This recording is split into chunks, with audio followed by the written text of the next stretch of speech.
Jai Hind to all cadets. My name is Yogesh Sharma and I am a former NCC cadet. Now, आज जो हमारा topic है वो मैं एक कैडेट के रिक्वेस्ट पे इस टॉपिक को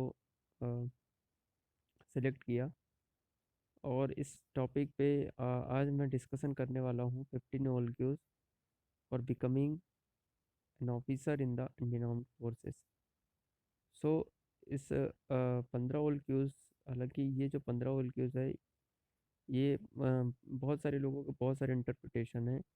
बट इसको मैं अभी तक जितना एसएसबी के बारे में जान पाया हूँ, जितना मेरा एक्सपीरियंसेस रहा है, उसके अकॉर्डिंग मैं इसे अपने लैंग्वेजेस में इंटरप्रेट करने की कोशिश की है इनमें। और दूसरी चीज़, मैं इसमें ज़्यादातर जो एग्ज़ाम्पल है वो अपने एनसीसी कैरियर, अपने एनसीसी के पास्ट एक्सपीरियंसेस के अकॉर्डिंग मैं इस पे कनेक्ट करने की कोशिश करूँगा। तो आज जो टॉपिक है वो है 15 मॉलिक्यूल्स। तो ये जो 15 मॉलिक्यूल्स है ये इम्पॉर्टेंट होता है किसी भी आर्म्ड फोर्सेस में, चाहे वो नौसेना हो, चाहे वायुसेना, चाहे वो इंडियन आर्मी हो। इन तीनों के अगर आपको ऑफिसर बनना है तो ये 15 मॉलिक्यूल्स का होना बहुत ज़रूरी है। तो इस 15 मॉलिक्यूल्स को 4 पार्ट में बांटा गया है। पहला, जैसे कि आप देख रहे हैं, प्लानिंग एंड ऑर्गेनाइजिंग। सेकंड आपका टॉपिक रहेगा सोशल एडजस्टमेंट। थर्ड आपका रहेगा वो है सोशल इफ़ेक्टिवनेस। और जो फोर्थ कैटेगरी है वो है डायनेमिक। तो इसमें हम ज़्यादा टाइम ख़राब ना करते हुए स्टार्ट करते हैं। सबसे पहला जो प्लानिंग एंड ऑर्गेनाइजिंग है, वॉल्क्यूज़, उसके अंडर 4 कैटेगरी आती हैं। तो प्लानिंग एंड ऑर्गेनाइजिंग से आप क्या समझते हैं? तो प्लानिंग एंड ऑर्गेनाइजिंग का मतलब ये होता है कि इसमें एसेसर कुछ ऐसे टेस्ट लेंगे जिसके अकॉर्डिंग आपकी प्लानिंग एबिलिटी और आपकी ऑर्गेनाइजिंग एबिलिटी, ये दोनों का चेक होगा कि आप कौन सी चीज़ें, किस तरीके से आपकी प्लानिंग है और किस तरीके से आप कोई चीज़ों को ऑर्गेनाइज करते हैं।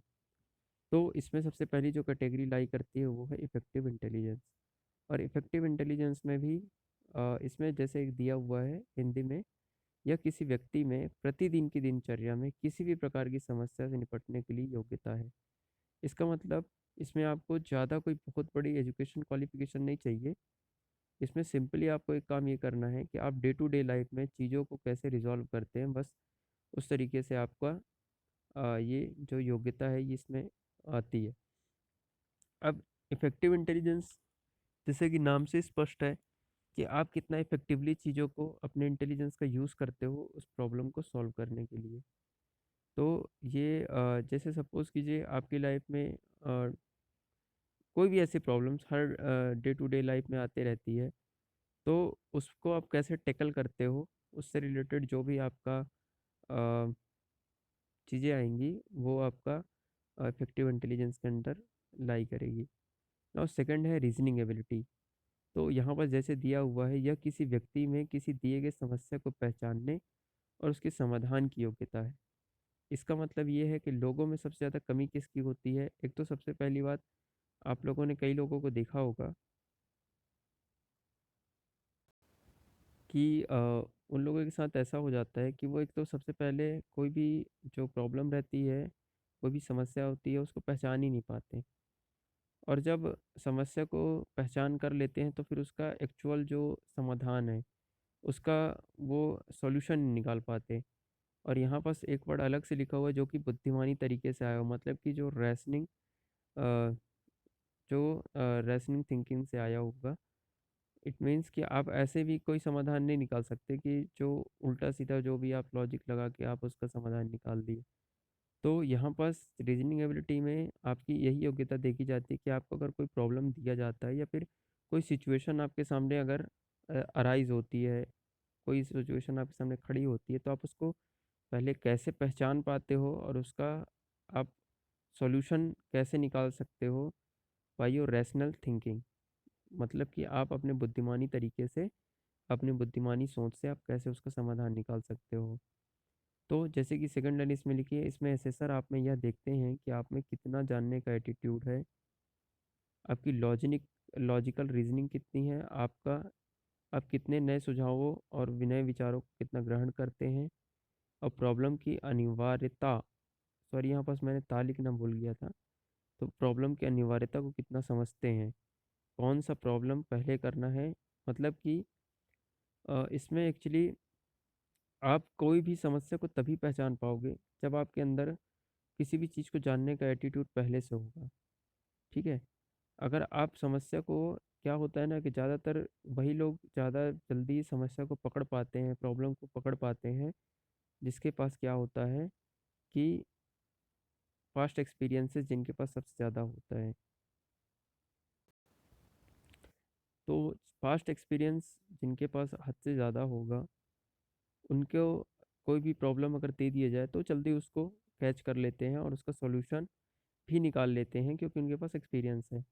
अब बात ये होती है कि इस एक्सपीरियंस को आप कैसे गेन करेंगे, तो इसको गेन करने के लिए आपके अंदर कोई भी चीज़ को जानने का एटीट्यूड होना चाहिए। मतलब कि कोई नई चीज़ सीखने की आपके अंदर स्किल होनी चाहिए। ऐसा नहीं कि आप मतलब अ, कोई भी चीज़ को अगर आप देख रहे हैं तो उसको इग्नोर कर देते हैं। चाहे वो लाइफ का कोई भी पार्ट हो, आपको उसको एटलीस्ट जो आपका काम का हो वो तो करना ही है, जो आपकी एजुकेशन से रिलेटेड, जो आपका रिस्पॉन्सिबिलिटी से रिलेटेड जो चीज़ें वो तो देखना ही, बट अगर अदर चीज़ें जो लगती है कि हाँ काम की है, तो आपको उसको जानने का एटीट्यूड होना चाहिए। ठीक है, एग्जैक्टली जैसे कि सपोज़ कीजिए अगर आपके पास कोई ऐसी चीज़ आ जाती है अ, जिसमें आपके अंदर उस फील्ड से रिलेटेड बहुत कम ही काम आएगा। जैसे कई लोगों को आदत ऐसी होती है कि जल्दी वो ज़्यादा सीखने के इच्छुक नहीं होते और हो गया काम को जल्दी निपटा के निकल लेते हैं। और कुछ ऐसे टाइप के स्टूडेंट भी होते हैं जिनको उनके अंदर की चीज़ें जानने में ज़्यादा इच्छा पड़ती है। तो इस तरीके का एटीट्यूड आपके अंदर है कि नहीं, ये आपका पहले वैसे सर चेक करते हैं। आपकी लॉजिकल रीजनिंग कितनी है। अब यहाँ पर लॉजिकल रीजनिंग का मतलब ये होता है कि आप लॉजिकली कैसे किसी चीज़ को सोच पाते हो, आप कैसे किसी चीज़ को पकड़ पाते हो। वो आपके सामने कई सारे ऐसे टेस्ट लेंगे जिसके थ्रू आपका वो लॉजिकल रीजनिंग चेक करेंगे। थर्ड है, आप कितना नए सुझावों और नए विचारों को कितना ग्रहण करते हैं। इसका मतलब ये है कि कई लोग, दो टाइप के आपको लोग ज़िंदगी में मिलेंगे। एक वो होते हैं जो कि अ, जो नया थिंकिंग आता है, जो नए विचार आते हैं लोगों के, उनको क्या करते हैं वो एक्सेप्ट करते हैं। और कुछ ऐसे होते हैं जो हमेशा कॉन्ट्राडिक्ट ही करते रहते हैं उनकी चीज़ों को, जो हमेशा उस चीज़ का अपोज करते हैं। तो यहाँ पास ये चीज़ बोला जा रहा है कि आप कितना नए सुझावों को, अगर कोई आपको सजेशन दे रहा है या आपको कोई नया विचार आया, तो आप उसको ग्रहण कर पा रहे हो कि नहीं कर पा रहे हो, कि बस आपका एटीट्यूड एक पॉलिटिशियन की तरीके से है कि आप उस चीज़ का भी आप अपोजिशन निकाल लेते हो, आप उस चीज़ के लिए भी नेगेटिव थिंकिंग सोच लेते हो। और कोई नया थिंकिंग अगर आया तो आप उसको एक्सेप्ट करने में उतना परफेक्ट नहीं हो। तो ये सारी चीज़ें जो होती हैं वो इसमें कैटेगरी में लाई करती है। चौथा है, जो डी पॉइंट है, वो है आपका प्रॉब्लम। आप प्रॉब्लम की अनिवार्यता को कितना समझते हैं। इसका मतलब ये होता है कि प्रॉब्लम की अनिवार्यता, इट मीन्स कि प्रॉब्लम, कौन सा प्रॉब्लम आपके लिए ज़्यादा इम्पोर्टेंट है, पहले उसको सॉल्व करना है। ठीक है, इसका मतलब ये होता है कि चीज़ों को प्रायोरिटाइज करना, प्राथमिकता देना। अगर आपको लगता है कि बॉर्डर पे दुश्मन खड़ा है, और सेकंड चीज़ आपको लगता है कि यहाँ पास आपका एक बड़ी बीमार पड़ा हुआ है, तो आप, ऑब्वियसली सी बात है कि आप दो में से एक चीज़ को चुनोगे। अब इनमें कौन सी चीज़ को आप पहले चुनोगे, तो उसमें आप पहली चीज़ यही चुनोगे कि आप पहले बॉर्डर के जो दुश्मन है उसको किनारे करोगे। क्यों? क्योंकि अगर वो अंदर आ गया तो बड़ी तो क्या, वो कोई किसी को नहीं बचाएगा। तो इस तरीके से प्रॉब्लम दोनों ही, नो डाउट कि वो प्रॉब्लम दोनों ही है, बट कौन से प्रॉब्लम का पहले टेकल करते हो, ये सारी चीज़ें भी इसमें देखी जाती है। तो नेक्स्ट है यहाँ पर सब ऑर्गेनाइजिंग एबिलिटी। अब ऑर्गेनाइजिंग एबिलिटी का मतलब कोई भी चीज़ को ऑर्गेनाइज करने की योग्यता। आप चीज़ों को सिस्टमेटिकली अब चीज़ों को सिस्टमेटिकली उपयोग करके एक बेहतर रिजल्ट देने की योग्यता अपनी चीज़ों को। इसका मतलब ये होता है कि इसमें से सर आप में यह देखते हैं कि आप कितना अपने आसपास की सामग्रियों का उपयोग करके एक अच्छा रिजल्ट देते हैं। इसका मतलब ये है कि जैसे एक आदत होती है ना कुछ लोगों की, कि कुछ लोगों की क्या, मैक्सिमम लोगों की आदत होती है ऐसी, कि अगर उनको कोई हर एक चीज़ के लिए वो मतलब एक्सक्यूज़ेस ढूँढते रहते हैं कि मेरे पास आज ये होता तो मैं ये कर देता, मेरे पास आज वो होता तो मैं वो कर देता, मेरे पास ये नहीं था इसलिए मैंने ये नहीं कर पाया। तो इस तरीके के एक्सक्यूज़ेस नहीं चलेंगे। दूसरी चीज़, आप अपने आस-पास के एनवायरनमेंट का पहले यूज़ करो, मैक्सिमम से मैक्सिमम उसका बेनिफिट उठाने की कोशिश करो। इट मीन्स कि कोई भी चीज़, जैसे कि सपोज़ कीजिए कोरोना टाइम आ गया था। अब कोरोना टाइम में जो लोग कोचिंग में क्लासेस अटेंड कर रहे थे, उनकी तो आदत वहाँ से ख़त्म हो गई। अब वो घर बैठे करे क्या? तो कुछ लोग ऐसे थे जो कि घर बैठे टाइम पास कर रहे थे, बोल रहे थे कि अब 1 साल तो कोरोना तो जाने वाला नहीं रहा, तो हम एक काम करते हैं कि कुछ साल 1 साल एन्जॉय कर लेते हैं, फिर इसके बाद अगले साल से पढ़ाई फिर शुरू कर देंगे, फिर तो वही ज़िंदगी काटनी है। पर इनमें कुछ लोग ऐसे भी थे, जिनको क्या करना था कि ऑनलाइन मटेरियल को उन्होंने यूज़ कर लिया। उन्होंने अनअकैडमी में सब्सक्रिप्शन ले लिया, या फिर कोई भी स्टडी सॉरी कोई भी ऑनलाइन पोर्टल पे उन्होंने जाके और क्या बोलते हैं उसका यूज़ किया, और उसको सिस्टमैटिकली यूज़ करके कुछ अच्छा रिजल्ट दे गए। और कुछ नहीं रिजल्ट दिया तो इसका मतलब ये उन्होंने अपना टाइम यूज़ तो किया कम से कम एटलीस्ट। तो इस तरीके से आप, कुछ लोग यही बोलेंगे कि कोचिंग अब बंद है तो मैं क्या करूँ? इसका मतलब ये नहीं है कि आपको उसको यूज़ नहीं करना है, आपका रिसोर्सेस है, आपके पास इंटरनेट है, आपको उसका यूज़ करना है। ठीक है? एक सेकंड एग्जांपल देता हूँ इसका यूज़ करने का सिस्टमैटिकली। जैसे कि कुछ लोगों का एक्सक्यूज़ेस होता है कि उनके पास पैसे नहीं हैं, उनके पास इसको खरीदने के पैसे नहीं है, उसके खरीदने के पैसे नहीं है। अरे उनके पास अगर 5 रुपए भी बचता है, तो अगर उसको वो परमानेंटली अगर हमेशा अ, एक पर्टिकुलर सेविंग के थ्रू चलेंगे, तो क्या आने वाले समय में वो उस चीज़ का यूज़ नहीं कर सकते? तो इस तरीके से आप अपने रिसोर्सेज का सही जगह यूज़ कीजिए। यही आपका एसेसर इसमें चेक करता है कि इसमें एसेसर आप में यह देखते हैं कि आप कितना अपने आसपास की सामग्रियों का उपयोग करके एक अच्छा रिजल्ट देते हैं। और इतना आप याद रख लेना कि minimum resources with maximum result, और ये जो होता है ये क्वालिटी होती है एक लीडर की। Okay, minimum resources with maximum result is the quality of leader. Now next है पावर ऑफ एक्सप्रेशन। तो पावर ऑफ एक्सप्रेशन का मतलब ये होता है कि आप कितना अच्छे से एक्सप्रेस कर पा रहे हैं अपने आप को। तो यहाँ पास वर्ड लिखा है अपने विचारों को दूसरों के समक्ष आसानी से पेश करने की योग्यता। तो मैंने यहाँ पास आसानी वर्ड पे ज़्यादा स्ट्रेस दिया। ऐसा इसलिए मैंने दिया क्योंकि लोग कई टाइप के होते हैं। अपने विचार जो होते हैं वो दूसरों के सामने पेश तो कर देते हैं, बट कुछ लोग बड़े झिझक के पेश करते हैं, कुछ लोग बड़े डरे सहमे पेश करते हैं, और कुछ लोग ऐसे पेश करते हैं कि उनकी बातें समझ में ही नहीं आती। तो इस तरीके से हमको उस चीज़ को नहीं रखना है।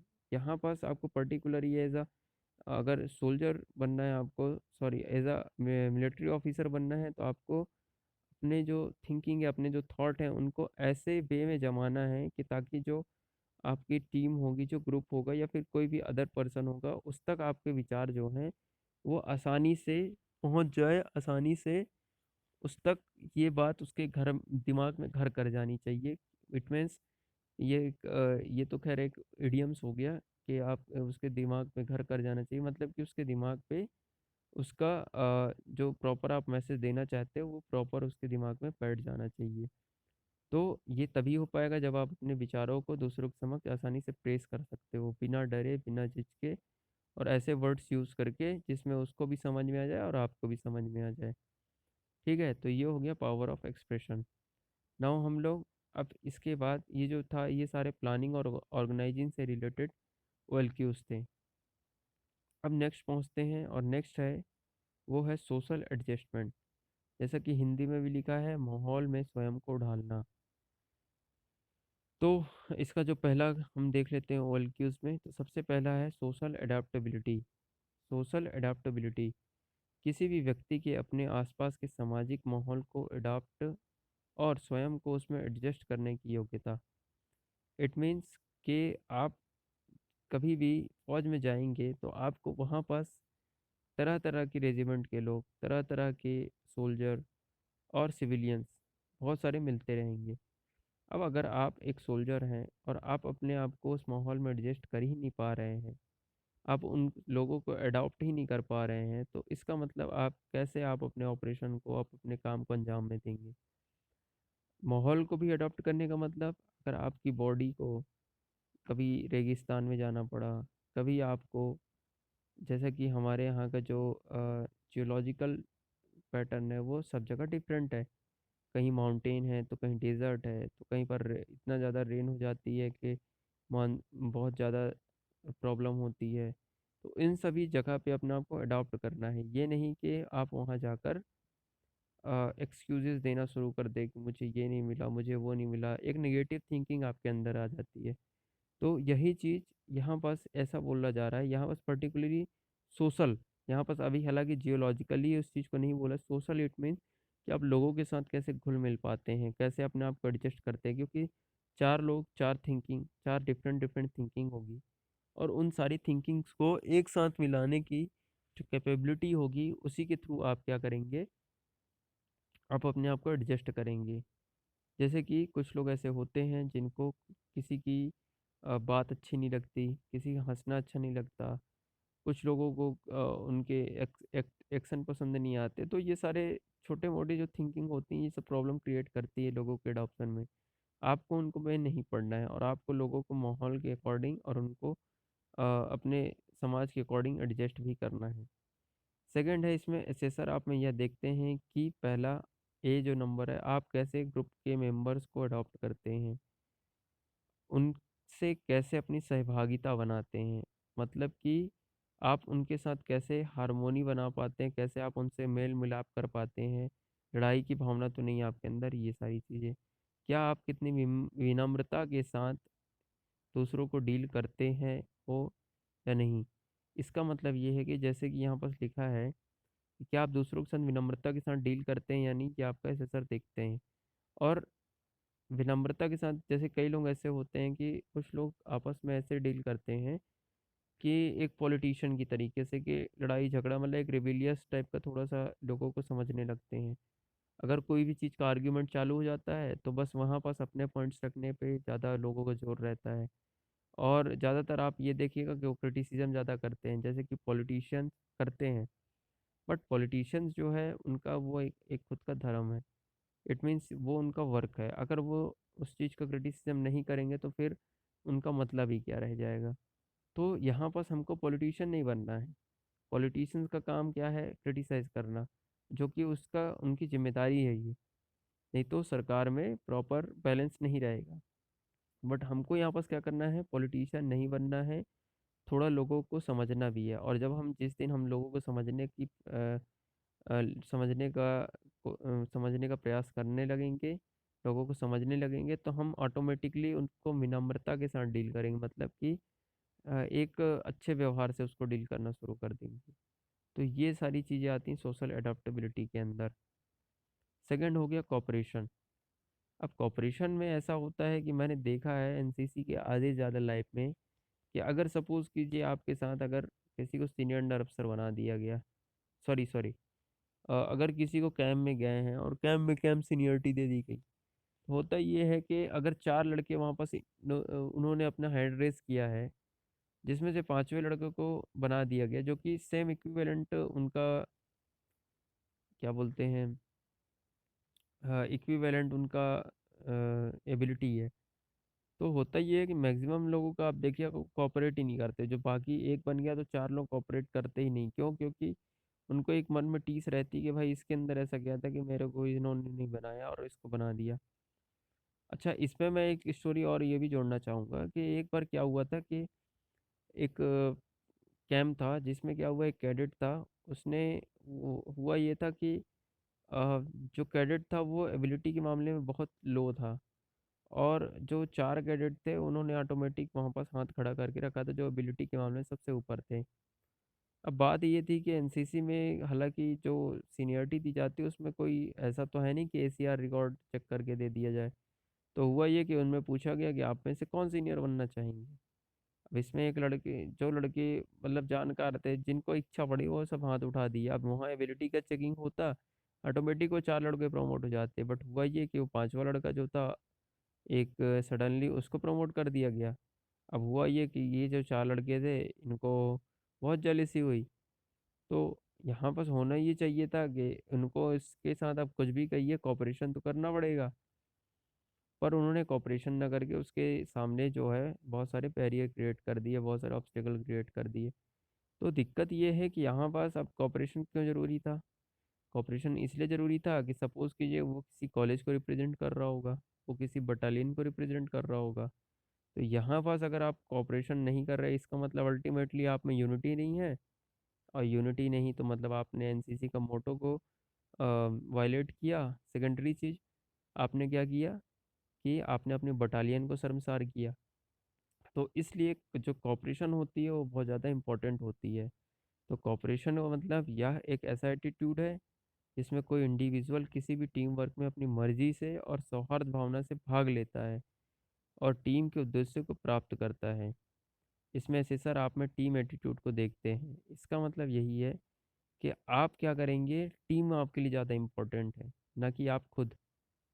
इसीलिए यहाँ लिखा है कि यह एक ऐसा एटीट्यूड है जिसमें इंडिविजुअल किसी भी टीम वर्क में अपनी मर्जी और सौहार्द भावना से भाग लेता है। चलिए, टीम वर्क में आपने अपनी मर्जी से तो ले लिया काम, पार्टिसिपेशन कर दिया, पर अब सौहार्द भावना से भाग लेना है। सौहार्द इट मीन्स कि सबके साथ तालमेल बना के और आपके टीम के उद्देश्यों को प्राप्त करना है। आपको ऐसा नहीं करना है कि आप खुद अपने, जैसे सपोज़ कीजिए कि कुछ ऐसे होते हैं जो ऐसा वर्क करते हैं जो सिर्फ़ अपने तक कॉन्सन्ट्रेटेड रहता है, मतलब कि आप चाहेंगे कि मेरे को मेडल मिले, मेरे को एप्रिसिएशन मिले, मेरे को सराहना मिले। तो कुछ लोगों की थिंकिंग ऐसे रहती है, बट कुछ लोगों की थिंकिंग ऐसे होती है जो कि अपने से बढ़ के अपनी टीम को समझते हैं। इट मीन्स कि अगर उनको लगता है कि मेरी टीम का भी एप्रिसिएशन ज़रूरी है, तो वो उस चीज़ का सैक्रिफाइस कर देते हैं। तो ये चीज़ें ज़्यादा इम्पोर्टेंट होती है कि आपको हार्मोनी बना के रखना पड़ेगा, आपको लोगों के साथ कोऑपरेट करना पड़ेगा, और टीम एटीट्यूड ज़्यादा इम्पोर्टेंट होता है, ना कि इंडिविजुअल एटीट्यूड। और यही सेना का एक सबसे बड़ा जो क्वालिटी है वो यही है कि आपको टीम एटीट्यूड लेके चलना पड़ेगा, और सेना ही नहीं, ये बहुत सारी चीज़ों में आपके काम आएगा जहाँ जहाँ आपको टीम की रिक्वायरमेंट होगी। नेक्स्ट है सेंस ऑफ रिस्पॉन्सिबिलिटी। अब सेंस ऑफ रिस्पॉन्सिबिलिटी ये बहुत बड़ा वर्ड है, फौज के लिए तो सबसे बड़ा वर्ड है। सेंस ऑफ रिस्पॉन्सिबिलिटी एक इतना बड़ा वर्ड है कि इस वर्ड के अंदर ही बहुत सारे डेफिनेशन क्रिएट किए जा सकते हैं। तो सेंस ऑफ रिस्पॉन्सिबिलिटी में अभी हम लिमिटेड जो डेफिनेशन है उस पर ध्यान देंगे। तो इसमें लिखा है कि इसमें किसी भी व्यक्ति का पूरी तरह से अपनी जिम्मेदारियों का जानकारी होना और उन जिम्मेदारियों का पूरा करने और अपनी ऊर्जा को लगाना शामिल है। इसका मतलब ये होता है कि कम से कम कुछ लोग तो ऐसे होते हैं जिनको अपनी जिम्मेदारियों का ही एहसास नहीं होता कि उनकी जिम्मेदारियां हैं क्या, और कुछ ऐसे होते हैं जिनको अपनी रिस्पॉन्सिबिलिटी पता तो चल जाती है, पर उनको कैसे कंप्लीट करना है, कैसे उस पे अपनी एनर्जी, अपना एफर्ट यूज़ करना है, उसके बारे में पता ही नहीं होता, अपनी ऊर्जा को लगाना शामिल है। अब इसमें क्या होता है, जो एसेसर होते हैं एसएसबी के, वो ये चेक करते हैं कि आप कितना अपनी ज़िम्मेदारियों से वाकिफ़ हैं। वाकिफ़ ये एक उर्दू वर्ड है, और इसका मतलब ये होता है कितना आप अपने ज़िम्मेदारियों से अवेयर हैं, कितने उसके जानकार हैं। क्या आप उन ज़िम्मेदारियों को पूरी, ये सॉरी ये जो वर्ड है ये हिंदी में इंटरप्रेट नहीं हो पाया है, ये पूरी बोल रहा है, ठीक है? तो ज़िम्मेदारियों पर पूरी तरह से ऊर्जा दे पा रहे हैं, और वो भी बिना किसी के याद करवाए। मतलब कि एसेसर जो होंगे वो आप में देखेंगे कि आप कितना ज़िम्मेदारियों के लिए जानकार हैं, कितना उसके प्रति अवेयर हैं, और क्या आप उन ज़िम्मेदारियों में सही तरीके से एनर्जी दे पा रहे हैं, और अगर दे भी रहे हैं तो क्या आपको ऐसा तो नहीं है कि आपको कोई याद करवा रहा है। इसका मतलब ये हुआ, सपोज़ कीजिए अगर आप एक स्टूडेंट हैं, तो स्टूडेंट का एक जो रिस्पॉन्सिबिलिटी होता है, जो ड्यूटी होता है, वो ये होता है उसको पढ़ाई करना है अच्छे नंबरों से। इसी को अगर एनसीसी के तरीके से ले लेते हैं, अगर आपको सीनियर अंडर अफ़सर बना दिया गया या तो कोई सीनियरिटी दे दी गई, अब इस सीनियरिटी का आप अपने मन से, जैसे 2 टाइप के कैडेट होते हैं, एक वो होते हैं जिनको सीनियरिटी सिर्फ़ इसलिए चाहिए होता है कि उनको पावर मिलती है, लोग उनको सैल्यूट करेंगे, लोग सॉरी सैल्यूट तो ख़ैर होता नहीं है कैडेट्स के लिए, लोग उनको रिस्पेक्ट करेंगे, जो वहाँ के कैडेट आएँगे वो उनके साथ रिस्पेक्ट करेंगे, अच्छे से बिहेव करेंगे। तो कुछ लोगों का मकसद ऐसा होता है सीनियरिटी पाने का, कुछ लोगों का मकसद ऐसा होता है कि उनको कुछ सीखना रहता है और उनको अपनी एक ज़िम्मेदारी निभानी होती है। तो ये जो सेकंड टाइप के कैडेट होते हैं, यही एनसीसी का असली फ़ायदा उठा पाते हैं। जबकि जो फर्स्ट वाले कैडेट होते हैं वो क्या करते हैं, प्रॉब्लम बहुत क्रिएट करते हैं अपनी एनसीसी में।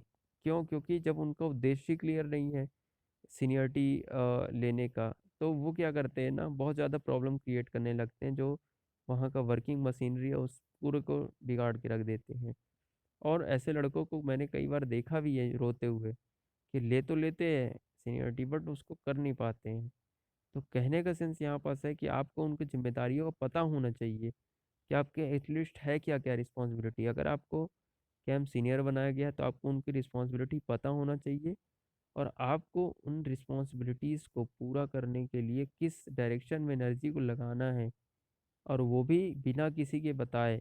ये नहीं कि आपको रिस्पॉन्सिबिलिटी तो पता चल गई, बट आपको एक पीआई स्टाफ एक अलग से डंडा मार मार के आपको बता रहा है कि अब तुमको ये करना है, अब तुमको ये करना है। ये एक नहीं होनी चाहिए ये क्वालिटी।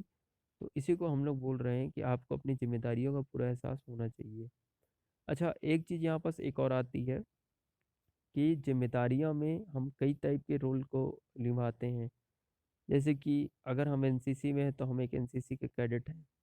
अगर हम एक स्टूडेंट हैं तो स्टूडेंट भी हमारा रोल आ जाता है। अगर हम एक पेरेंट्स सॉरी एक चिल्ड्रन है तो एज अ चिल्ड्रन हमारी क्या ड्यूटी बनती है। अगर हम इस देश के नागरिक हैं तो एज अ सिटीजन हमारी क्या ड्यूटी बनती है। तो अगर सिटीजन की बात ले ले तो एक अच्छा सा एग्जांपल याद आता है एनसीसी के समय का, कि अगर आप कोई भी चीज़ को खाते हैं तो उसके रैपर को कई लोग फेंक देते हैं।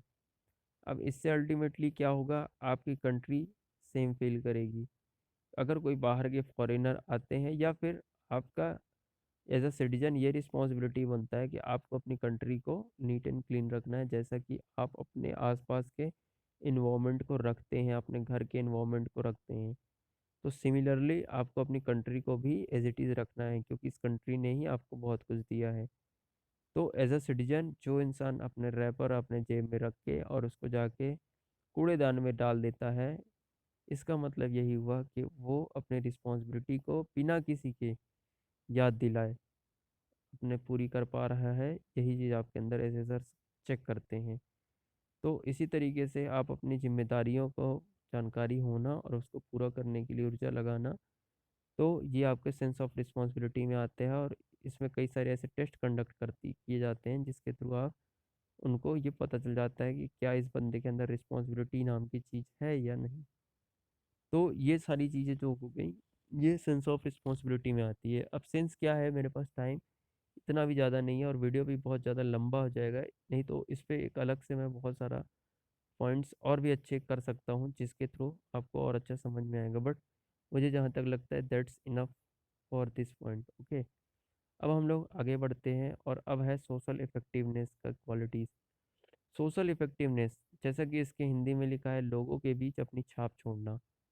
मतलब कि आप अपने आपकी बहुत सारी ऐसी चीज़ें होंगी जिसके थ्रू आप अपने इमेज जो है लोगों के सामने बना सकते हैं। और क्यों बनाना ज़रूरी है, क्योंकि अगर एक सोल्जर की इमेज लोगों के मन में रहेगी तो उसका वो अच्छी तरीके से यूज़ कर सकता है। अब यहाँ पास आती है पहली क्वालिटी, होगा initiative.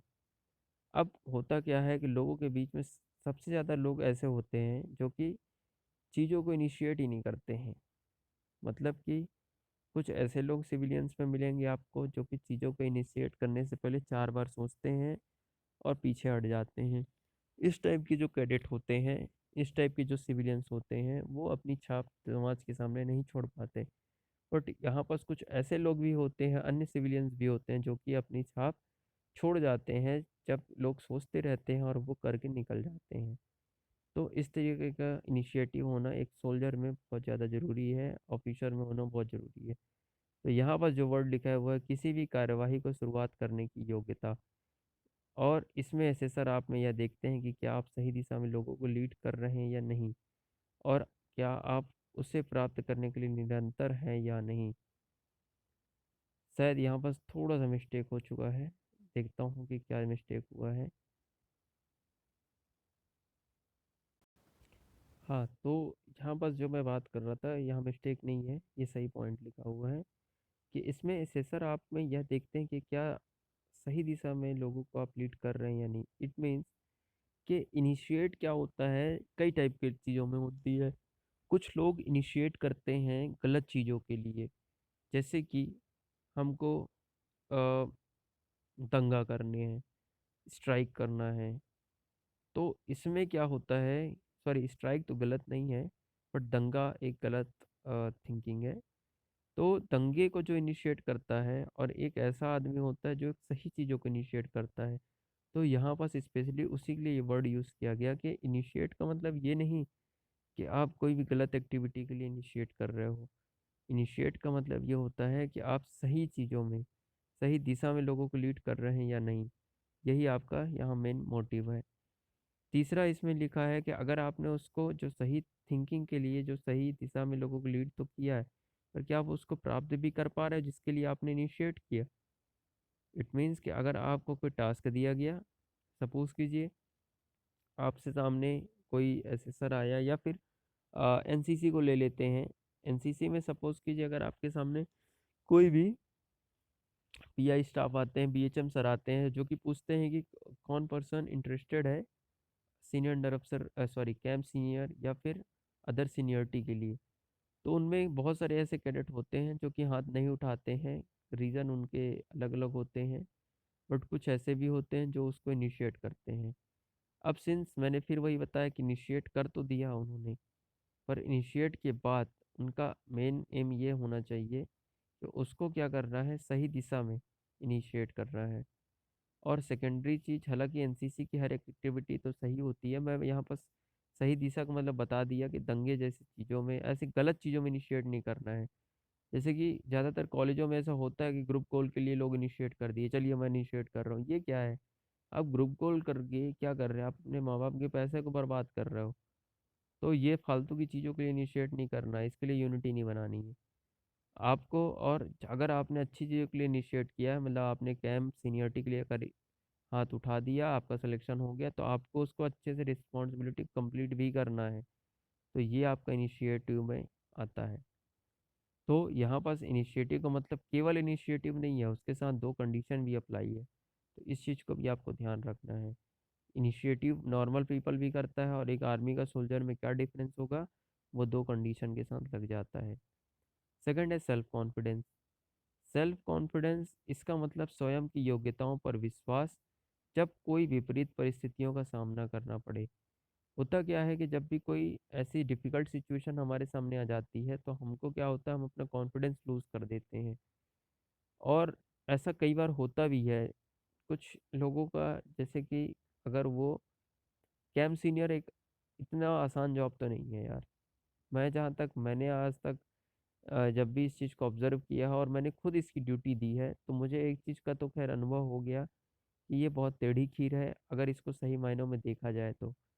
Not so tough, not so easy, but अगर कोई रिस्पॉन्सिबल पर्सन है, तो उसको बहुत ही ज़्यादा एक्सपीरियंस मिलेगा।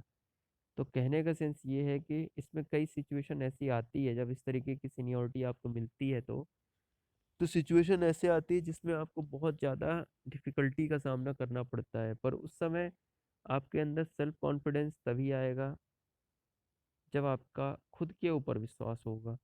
आपको अपनी योग्यताओं पे, आपको अपने एक्सपीरियंसेस पे ज़्यादा कॉन्फिडेंस होगा।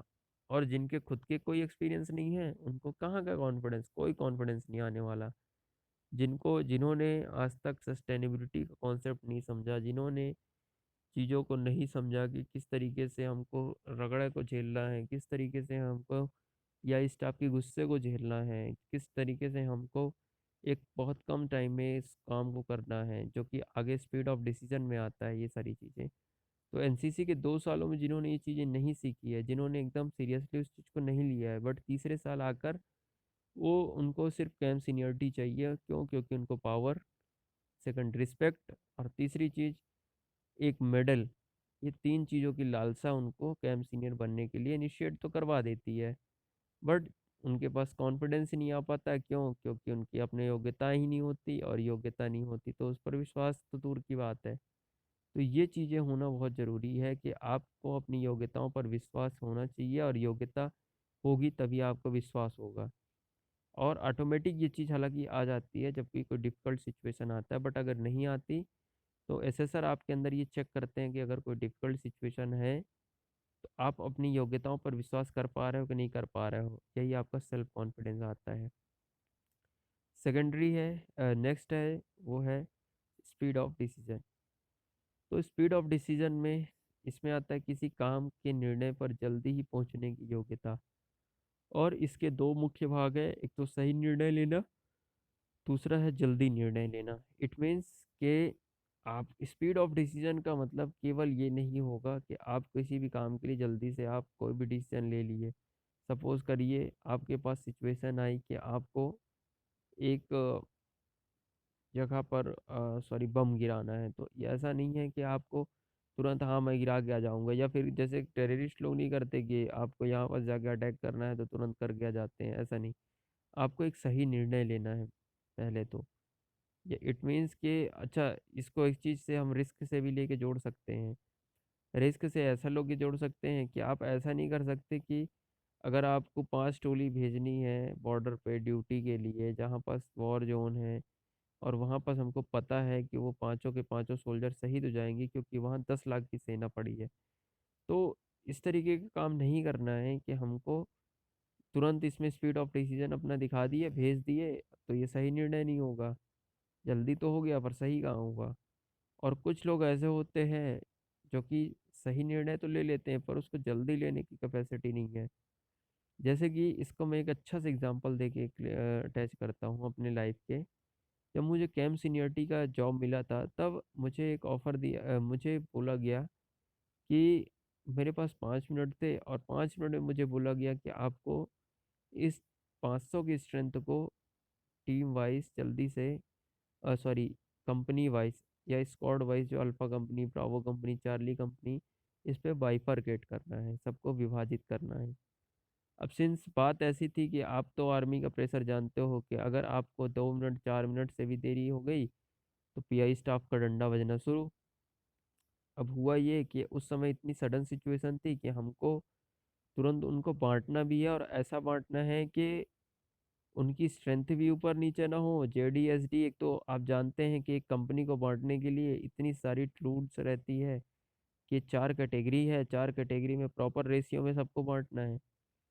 सेकेंडरी चीज़, उनको बांटना भी ऐसा है कि ऐसा भी ना हो जाए कि हाईली स्किल पर्सन एक तरफ चला जाए एक कंपनी में और लोअर स्किल एक इस कंपनी में चला जाए, तो ये भी नहीं कर सकते।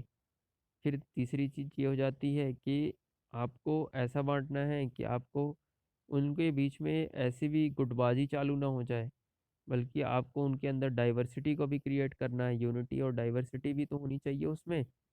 तो डाइवर्सिटी इट मीन्स कि अगर सब में अनेकता है तो उसमें फिर यूनिटी इन डाइवर्सिटी और कॉन्सेप्ट चलना चाहिए। ऐसा ना हो कि केवल एक बटालियन एक को लीड कर रही है और सेकंड बटालियन सेकंड को, और जब कंपटीशन हुआ तो इनके बीच में कम्युनल हार्मोनी ही नहीं रही। तो इस तरीके की चीज़ें भी नहीं होनी चाहिए, और ऐसी चीज़ें भी नहीं होनी चाहिए कि आपस में इतनी ज़्यादा लड़ाई झगड़े हो जाएं कि वो कभी टीम चैंपियन ट्रॉफी ना भी उठा पाए। तो इस सब को सोच के और 5 मिनट में करना, ये बहुत टेढ़ी कीर का काम था। बट मैं अपने जो साथी था उनका बहुत ज़्यादा हेल्प के लिए बहुत शुक्रिया अदा करूँगा कि उसने मेरा बहुत हेल्प किया। और इसके बाद मैं और टीकम, हम दोनों ने, वो 2IC था और मैं फर्स्ट इंचार्ज था, हम दोनों ने फिर प्रॉपरली टीम को बांटा। और आप यकीन नहीं मानेंगे कि किसी भी पीआई स्टाफ की तरफ से, किसी भी टीचर की तरफ से कोई भी क्वेश्चन रेज नहीं किया गया कि एक कैडेट जो कि अभी हाल ही में कैंप सीनियर की अपॉर्चुनिटी पाया है, उसने इस तरीके के टीम को बांट दिया। तो ये जो चीज़ें हैं, हालांकि मैं इस पे प्राउड नहीं करता क्योंकि ये मेरी ट्रेनिंग का एक पार्ट था, और ये मेरी पिछले 2 सालों की ट्रेनिंग थी। इस कारण से मैंने जल्दी निर्णय लिया और सही निर्णय लिया। तो ये चीज़ें आपके अंदर स्पीड ऑफ डिसीजन के अंदर देखी जाती है। नाउ नेक्स्ट है ability to influence group, sorry ये GRO है, इसको मैं सुधार दूंगा। तो ये जो लाइन है एबिलिटी टू इन्फ्लुएंस ग्रुप, अब इसका मतलब ये होता है कि अपने ग्रुप के लोगों को प्रभावित करना ताकि अपने उद्देश्यों को पूरा किया जा सके। इसका मतलब ये है कि आपको अगर कोई टास्क दिया गया है और सपोज कीजिए उस टास्क पे उन लोगों की आम सहमति नहीं बन रही है, या फिर उस टास्क में वो लोग का ऐसा लग रहा है कि वो टास्क को करने के लिए बोर हो चुके हैं या फिर उनका मन नहीं है, पर आपको क्या करना है, उनको इन्फ्लुएंस करना है। तो इसमें ध्यान देने वाली बात यह है कि आपको लोगों को बिना ताकत के कन्वेनेंस करना है। क्योंकि ताकत फौज में ऐसा तो है नहीं, बट हर जगह ताकत का भी यूज़ करके एक लीडरशिप क्वालिटी ख़त्म हो जाती है। तो यहाँ पर बात ये बोला गया है कि आपको हर जगह ताकत का यूज़ नहीं करना है, उनको कन्विंस करना है। तो बात ये हो जाती है कि आपको क्या करना है कि उनको कुछ ऐसी एक्टिविटी आपके अंदर वो टैलेंट देखेंगे कि आप उन लोगों को इन्फ्लुएंस कर पा रहे हैं कि नहीं कर पा रहे हैं। जैसे कि सपोज़ कीजिए, मैं इसको एक अच्छा एग्जांपल देता हूँ। जब मैं कैंप सीनियर था उस वक्त क्या था कि कुछ लड़के ऐसे थे, अब चूंकि बहुत बोरिंग पीजी शेड्यूल तो होता ही है। पीजी शेड्यूल के बाद क्या हुआ कि अ, खाना खाने के लिए जाने वाले थे, तो टीचर ने बोला कि ये जो 10 कुर्सियां हैं इसको तुरंत जाके अपने मेन जो सेमिनार हॉल है इस पर लगवा दो। अब आप सोच लीजिए, पेट में चूहे दौड़ रहे हैं और उनको 10 कुर्सियां रखने के लिए आधा घंटा और मांग लिया गया। उस वक्त उस कैडेट की क्या स्थिति होगी, क्या मना स्थिति होगी, ये तो आप भी समझ सकते हैं। पर अब सिंस क्या है, ऑर्डर और ऑर्डर, ऑर्डर्स और ऑर्डर, और इसको फॉलो करना एक कैडेट की रिस्पॉन्सिबिलिटी है। अगर नहीं फॉलो करेगा तो हालांकि उसको डंडे भी बजेंगे, बट ये है कि उसको ऑर्डर्स को फॉलो करना उसकी प्रॉपर्टी है, रिस्पॉन्सिबिलिटी है, दोनों है। अब यहाँ पास क्या था कि जब मैंने इनको नोटिस किया तो इनका मोरल डाउन था। हमको एनसीसी में मोरल डाउन का कॉन्सेप्ट नहीं सिखाया जाता। तो मैंने तुरंत उन कैडेट्स को बुलाया और थोड़ा मोरल रेस करने की बात करी। तो उस वक्त मैंने कुछ ऐसे पॉइंट्स रखे जिनसे उनकी जो अ,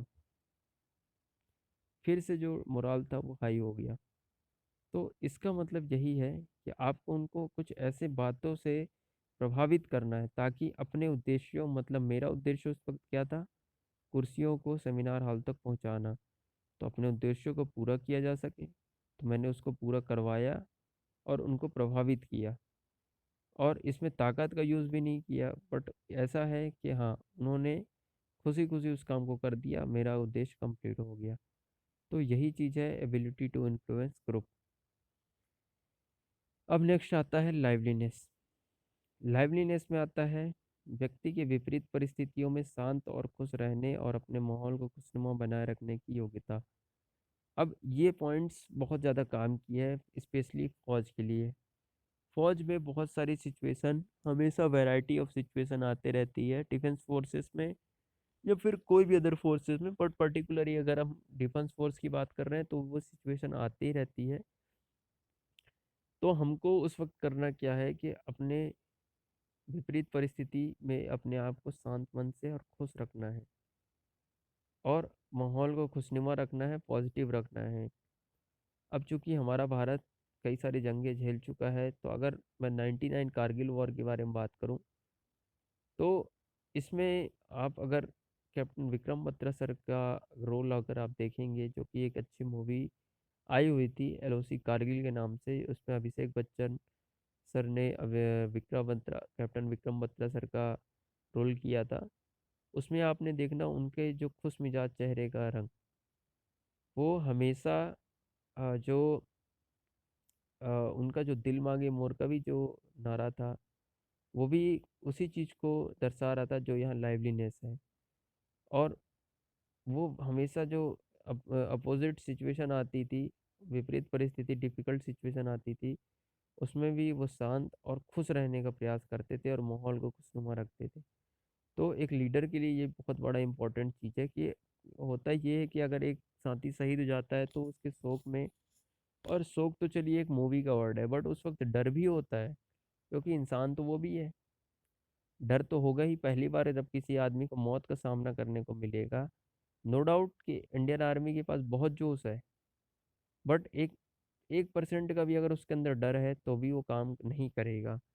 इसलिए उस डर को भी ख़त्म करना, माहौल को खुशनुमा बनाना, ये सारी चीज़ें भी एक आर्मी के अफसर में देखी जाती है। तो इसी तरीके से आपके अंदर वो क्वालिटी देखी जाएगी। अब हम नेक्स्ट और लास्ट में आते हैं जो कि है डायनेमिक। डायनेमिक मतलब होता है एक व्यक्ति के व्यवहार में सकारात्मकता और ऊर्जा के नए और ऊर्जा और नए विचारों से भरा हुआ। इसका मतलब ये होगा कि एक व्यक्ति में कितनी सकारात्मक ऊर्जा भरी हुई है और नया विचार भरा हुआ है। ठीक है?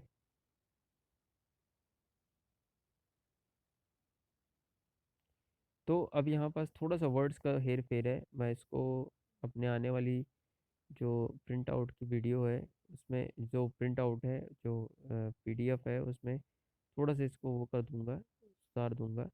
तो डायनेमिक में आते हैं 3 चीज़ें। पहला होता है determination, second courage and third stamina. Dynamic, अब डायनेमिक का मतलब होता है कि एक व्यक्ति में कितनी सकारात्मकता, कितना ऊर्जा भरा हुआ है कि वो, अब सेंस क्या है कि जिस आदमी में जितनी ज़्यादा ऊर्जा वो उतना अच्छा रिजल्ट। तो सेम यही कॉन्सेप्ट के आधार पर इस क्वालिटीज़ को रखा गया है। तो डिटर्मिनेशन इसमें सबसे पहला आता है। तो डिटर्मिनेशन में अगर हम बात करें तो पहला होता है कि विभिन्न रुकावट और असफलता के बाद भी अथक प्रयास करने की योग्यता। इसमें से सर आप में यह देखते हैं कि क्या आप अपने लक्ष्य को लेकर कितने फोकस्ड हैं और कितना एफर्ट लगाते हैं उसको प्राप्त करने के लिए। मतलब कि नो डाउट आपको बहुत सारे ऑब्स्टेकल आएंगे आपकी जॉब के दौरान, और उन ऑब्स्टेकल को दूर करके, और कई सारे आपको फेलियर्स भी आएंगे। आजकल के लोग 2 बार फेल हो गए, ख़त्म कर दिए, प्रोफेशन ही चेंज कर दिए। मैं कहता हूँ कि आप प्रोफेशन चेंज मत करो बल्कि इम्प्रूवमेंट करो। सपोज़ करो अगर आपका नहीं हो पा रहा है तो उससे कोई अच्छा ऑप्शन उसको ढूँढ के उसमें जाओ। कुछ लोग तो उसको स्विच करके और फिर क्रिटिसाइज़ करते रहते हैं, ये अच्छी आदत नहीं है। तो इसका मतलब यही है कि आपको क्या करना है, उस पे कॉन्स्टेंटली फ़ोकस रखना है और इसके बाद उस पे अथक प्रयास करना है और उसको लेना है। तो इसमें क्या होगा कि वो ये काम उसी वही आदमी कर सकता है जो फ़ोकस्ड है अपने टारगेट को लेकर। और एसेसर आप में भी यही देखते हैं कि आप कितना एफ़र्ट लगा पा रहे हो उनको अचीव करने के लिए उस टारगेट को, और अल्टीमेटली वही आदमी अच्छा रिज़ल्ट देता है। तो इसी को बोलते हैं डिटर्मिनेशन। सेकंड है करेज, सोच समझकर बिना लापरवाही के उद्देश्यपूर्ण रिस्क लेने की योग्यता। यहाँ पास 3 वर्ड लिखा है, सोच समझकर, बिना लापरवाही के और उद्देश्यपूर्ण। सोच समझकर रिस्क लेना, इसका मतलब यही हुआ कि आप उलूल-जुलूल काम के लिए तो रिस्क नहीं ले रहे हैं। इसका मतलब ये हुआ कि अगर सपोज़ करो मैंने वही एग्ज़ाम्पल दिया कि 10 सिपाही और 10 लाख की सेना अपोज़िट में, आप अगर भेज रहे हो तो आप क्या सोचा समझा आपने? आपने लापरवाही करी। उद्देश्यपूर्ण तो था ही आपका, चलिए उद्देश्य तो परफेक्ट था, बट आपने ये ना तो सोचा समझा ढंग से, ना लापरवाही करी। सॉरी, आपने लापरवाही करी कि उनको ऑटोमेटिकली पता है कि 10 लाख के अंडर में 10 सेना नहीं चल सकती है। अब या तो वो रजनीकांत होंगे 10 सेना तभी वो चल पाएगी, तो ऐसा तो ख़ैर पॉसिबल है ही नहीं। तो इट मीन्स कि आपको सोच समझ के आपको ऐसा रिस्क लेने के लिए, और उद्देश्यपूर्ण रिस्क मतलब कि आपने अगर लक्ष्य मूवी देखी होगी, तो लक्ष्य मूवी में एक चीज़ ऐसा हुआ था कि उसमें अ, जो उनके कमांडिंग ऑफिसर थे जिसका रोल अमिताभ बच्चन सर ने किया था, उसमें उन्होंने अपनी एक टीम को भेजा था जिसके चांसेस था कि हाँ, वो सोच समझ कर लिया गया डिसीजन था क्योंकि उनको आता था माउंटेनियरिंग। और सेकेंडरी चीज़, एक ऐसा ग्राउंड था, एक ऐसा पीक था, एक ऐसा रास्ता था जहाँ पर से हो सकता है दुश्मन उसको चेक ना कर पाए, और वहाँ से चांसेस था विक्ट्री का। तो उन्होंने क्या किया, और तीसरी चीज़ ये था कि उद्देश्य था साफ कि एक तो पहली बात तो जो इंट्रूडर्स आ चुके थे, जो घुसपैठिए या कहना चाहिए पाकिस्तानी आर्मी की सेना जो आ चुकी थी ऊपर टॉप पे, उनको हटाना, और दूसरी चीज़ अपनी बटालियन को भी हमेशा उनका नाम ऊंचा रखना, ये दोनों बहुत बड़े उद्देश्य थे।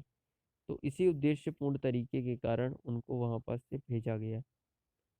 तो यही है, एक रिस्क लिया गया।